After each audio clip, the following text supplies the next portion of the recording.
pondong nasasayang sa flood control iminungkahi sa Senado na ilagay sa budget ng state universities and colleges.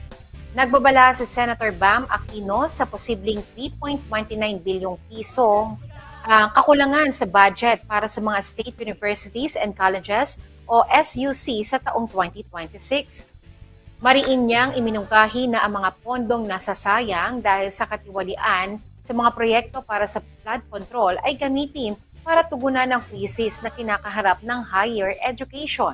Sinabi ni Aquino ang panawagan matapos madiskubre sa budget hearing ng Senate Committee on Finance noong September 27 na mayroong 3.91 o 3.29 bilyong pisong kakulangan ang SUC sa kanilang pondo para sa taong 2026. Nagbabanta umano ang krisis na ito sa kalidad ng edukasyon ng milyong-milyong estudyante na sakop ng Free College Law na iniakda ni Aquino.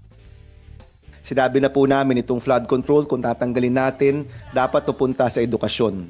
And rest assured po, hindi lang po yun sa basic education. Even though I am the chairman of basic education, we will make sure that support goes to basic and higher education. Sinabi na po namin itong ang kakulangan sa pondo ay bunsod ng inaasahang pagdagsa ng mga estudyante. Ayon sa Philippine Association of State Universities and Colleges, ang kasalukuyang 1.97 milyong mag-aaral sa SUCs ay inaasahang dadagdagan pa ng 300,000 pagsapit ng 2026. Iginiit ni Aquino na ang pondong inilaan ng Department of Budget and Management o DBM ay hindi sapat para tugunan ng dagsa ng mga estudyante. Tinalakay din sa budget hearing ang 12.3 bilyong pisong budget ng SUCs na hindi naibigay sa pagitan po ng 2022 at 2025. We will move to restore the budgets na natanggal noong 2025. Alam ko po yung tertiary education subsidy na nakat po yan in 2025. We will move to restore that. Apart from supporting the SUCs with the deficiency, apart from the request for more support for capital outlay, MOE, and personal services.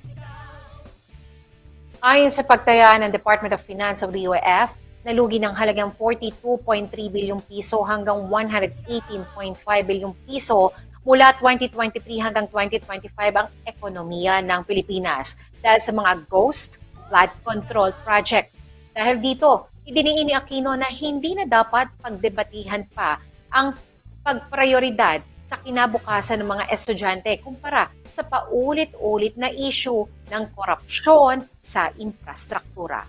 Napakarami pong nakabantay sa edukasyon sa Senadong ito. The first time na bring up natin na yung flood control ilipat na lang sa edukasyon, wala pong tumutol. Wala pong tumutol po dito.